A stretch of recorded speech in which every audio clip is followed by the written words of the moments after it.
રાજકોટમાં ગોંડલમાં અલ્પેશ કથિરિયા સહિતના કેટલાક આગેવાનો વિરોધ પ્રદર્શનમાં પહોંચતા મામલો વધુ ગરમાયો હતો। ધારાસભ્ય ગીતાબા જાડેજાના સમર્થકો પણ મોટી સંખ્યામાં ધારાસભ્યના બંગલાની બહાર એકઠા થયા હતા। ભાજપના મહિલા મોરચાની મહિલાઓ પણ વિરોધમાં જોડાઈ, જેના કારણે તંગદિલીભર્યું વાતાવરણ સર્જાયું હતું। અલ્પેશ કથિરિયા સહિતના આગેવાનો કાળા વાવટા અને બેનરો સાથે ધારાસભ્યના બંગલા બહાર મોટી સંખ્યામાં વિરોધ નોંધાવી રહ્યા હતા। પરિસ્થિતિની ગંભીરતાને ધ્યાનમાં રાખીને પોલીસે અલ્પેશ કથિરિયાના રૂટને ડાયવર્ટ કર્યો હતો। ગોંડલમાં અલ્પેશ કથિરિયા, જિગીસા પટેલ ધાર્મિક માલવિયા ગોંડલ આવી પહોંચ્યા હતા। અલ્પેશ કથિરિયાને આશાપુરા માતાજીના મંદિર તેમજ સ્વામિનારાયણ મંદિરે દર્શન કર્યા પછી જયરાજસિંહના બંગલા તરફ જવા દેવામાં ન આવ્યા। ગણેશ ગોંડલના સમર્થકોનો ઉગ્ર વિરોધને ધ્યાનમાં લઈ રૂટ ડાયવર્ટ કરવામાં આવ્યો અને અલ્પેશ કથિરિયા શહેરના વિવિધ પ્રતિમાને ફૂલહાર કરી આગળ વધ્યા। છેલ્લા 1.5-2 માસથી જે રીતે ગોંડલને બદનામ કરવામાં આવ્યું છે, ગોંડલના એક પરિવાર કે જે રખેવાળ પરિવાર છે, આવા પરિવારને જ્યારે બદનામ કરવાનો પ્રયત્ન કરતા હોય, જયરાજસિંહ અને ગીતાબાના પરિવારને બદનામ કરવાનો પ્રયત્ન કરતા હોય, ત્યારે ગોંડલના દરેક લોકોમાં જનજનમાં આક્રોશ છે અને એના અનુસંધાને આજે ગોંડલ પંથકના સર્વે લોકો તમામ ચોકની અંદર સ્વયંભૂ રીતે આવી અને આજે અમાસના દિવસે જે લોકો સારા મુહૂર્તમાં પધારે છે, અલ્પેશ કથિરિયા હોય, જિગીસાબેન હોય કે જે કોઈ એની ભેગી એની ટીમ હોય, એ બધાનું સ્વાગત કરવા ગોંડલનો 18 વરણ આજે કાળા વાવટા સાથે કાળા વાવટા ફરકાવીને એનું સ્વાગત કરવાની તૈયારી છે।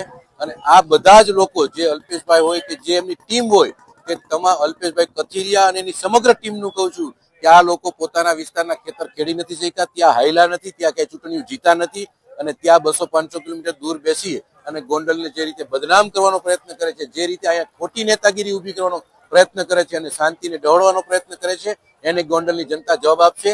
સુલતાનપુર ખાતેથી ગોંડલ ગણેશભાઈ ગોંડલે જે રીતે એને આહવાન કર્યું છે કે આવો ગોંડલની અંદર, એ વાત એવી છે કે ગોંડલની અંદર આ રણ મેદાન છે, અહીંયા કે તાળા નથી માર્યા, જ્યાં તમારે ચૂંટણી લડવા અમારી સામે આવવું હોય ત્યાં અમારી સંપૂર્ણપણે તૈયારી છે અને ગોંડલની જનતા એને જવાબ આપવા માટે તૈયાર છે। આ તો ગોંડલને જે બદનામ કરવાનો પ્રયત્ન કરે છે, આ સોશિયલ મીડિયાના ટાઈગરો કહી છે અમે એને, એમાં કાંઈ છે નહીં બીજું। ત્યાં 200-500 કિલોમીટર દૂર બેઠા બેઠા કે ગોંડલમાં દબંગગીરી છે, ગુંડાગીરી છે, મિર્ઝાપુર છે, અરે આ ગોંડલ ભગવત ભૂમિ છે, આ ગોંડલની ગરિમા છે, આ ગોંડલ ભાઈચારાના ભાવનાથી હંમેશા લોકો રહે છે અને એવા મહેમાનોને આજે જવાબ મળી જાય।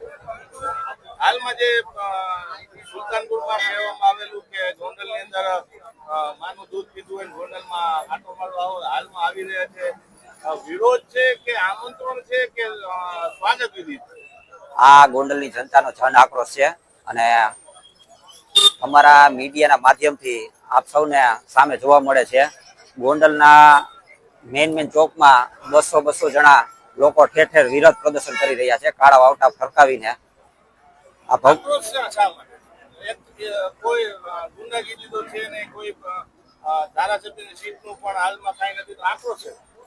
આ જ્ઞાતિવાદી માનસિકતા ધરાવતા જ્ઞાતિવાદીનો પ્રશ્ન નથી હાલમાં, તો એવો કોઈ પ્રશ્ન જ નથી, ખાલી સામસામેનો જ છે જે બોલાચાલીનો અને સોશિયલ મીડિયા ઉપર આ ગણેશ ગોંડલના સપોર્ટમાં છે। ગોંડલની ધર્મપ્રેમી જનતા આખી સ્વયંભૂ બહાર નીકળી ગઈ છે। તમારો શું પ્રશ્ન કહેવા માંગો છો? હું તમારા પ્રશ્નનો જવાબ મેં દીધો, હવે મારો પ્રશ્ન હોય।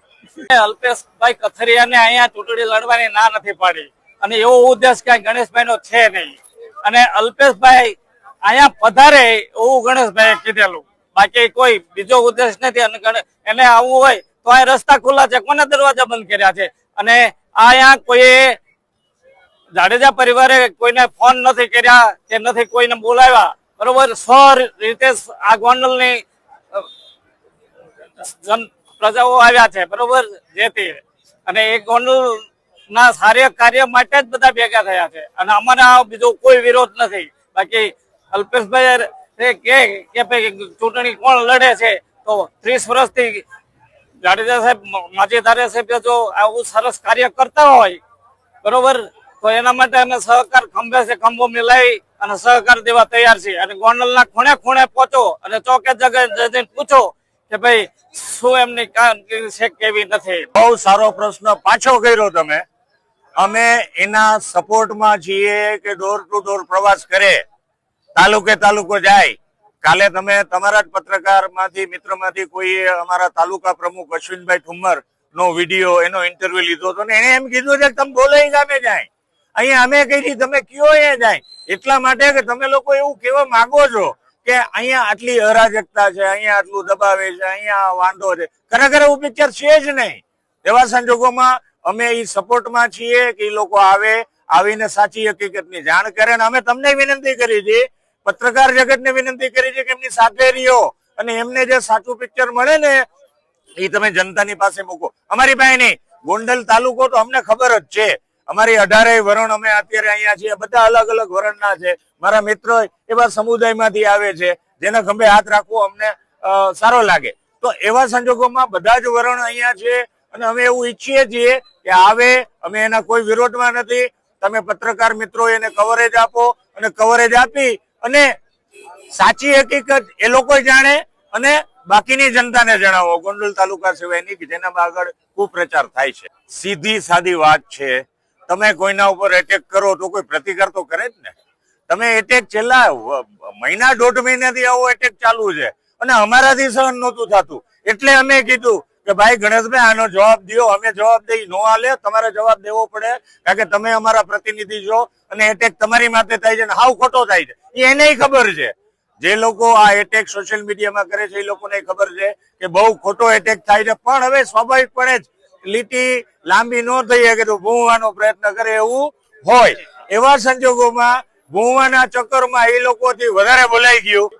તમે ડિટેલમાં જાઓ ને મિત્ર, તમે ના એ બરોબર છે. તમે ડિટેલમાં જાશો તો તમને ખબર પડશે કે આ કેસ ઓલરેડી પોલીસમાં છે. પહેલી વાત, જાડેજા પરિવારને, અમારા જાડેજા પરિવારને, 18 વરણના જાડેજા પરિવારને કાંઈ લેવા દેવા નથી. પરિવારની જેમ જ કે છે બધા, કાંઈ લેવા દેવા નથી. અમારો પરિવાર કાંઈ લેવા દેવા નથી. આ પ્રકરણની અંદર સ્વાભાવિકપણે જ જાડેજા પરિવારનો બંગલો 24 કલાક ખુલ્લો હોય. એવા સંજોગોમાં ત્યાં આવ્યા હોય એના બાપ અને દીકરા બે આવ્યા હોય અને ઝઘડો હોય તો એ આવ્યા હોય. આવા તો ઘણા બધા આવતા હોય છે. પછી હાલીને જતો હોય એવા વિડીયો હોય છે બધું જ. પણ આ કામ ઇન્વેસ્ટિગેશન નું છે, પોલીસ ડિપાર્ટમેન્ટ નું છે. પોલીસ ડિપાર્ટમેન્ટના કેસ ચાલુ હોય એવા સંજોગોમાં, સામાન્ય સંજોગોમાં ક્યારેય સ્ટેટમેન્ટ ન અપાય. એટલે મેં આપ્યું છતાં હું નથી આપતો, કારણ પોલીસમાં કેસ ચાલુ છે. પોલીસનું કામ કરે છે અને આગળ વધે છે. એટલું જરૂર કહીશ કે જાડેજા પરિવારનું આમાં ક્યાંય ઇન્વોલ્વમેન્ટ અમારી દ્રષ્ટિએ 18 વરણની દ્રષ્ટિએ નથી. એટલે અમારે કઈ આપવાનું જ ન હોય, પરિવારે કઈ ખુલાસો દેવાની જરૂર ન હોય. હાલ તમે જનતાને શું કહેવા માંગો? સિમ્પલ જનતાને, જાહેર જનતાને પત્રકાર મિત્રોના માધ્યમથી સંદેશ છે, મહેરબાની કરીને ભોળવાતા નહીં. સામેવાળા સોશિયલ મીડિયાનો સારો એવો ઉપયોગ કરી જાણે છે. એ લોકો કદાચ 1.5 વર્ષ પછીની ચૂંટણીને ધ્યાનમાં રાખીને આગળ વધવા માંગે છે. એવા સંજોગોમાં ભલે ને એ પ્રયત્ન કરતા કાંઈ વાંધો નહીં, પણ હકીકત તો આપણને ખબર જ છે.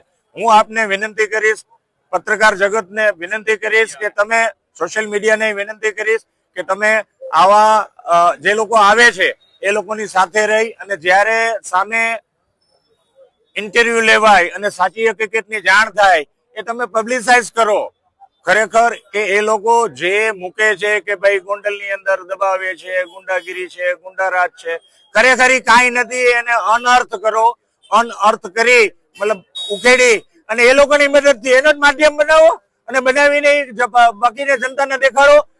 જનતાને એ વિનંતી છે કે આપણા આવા જનાક્રોશ કાર્યક્રમની અંદર છે જ ઊભી જ છે. એટલે જે જનતા નથી એ સાંભળીને એટલું વિચારે કે આપણે આવા આપણા શુભેચ્છક હોય, આપણું ધ્યાન આટલા વર્ષોથી રાખતા હોય, એ પરિવારની માથે એટેક થતો હોય ત્યારે આપણે બધા ભેગું રહેવું જોઈએ. તમે લોકો ભેગા છો જ મને ખબર છે, પણ સોશિયલ મીડિયાના થ્રુ ભેગા રહેજો અને બને એટલો વિડીયો વાયરલ કરજો જેથી બધાને ખ્યાલ આવે કે સાચી પરિસ્થિતિ શું છે.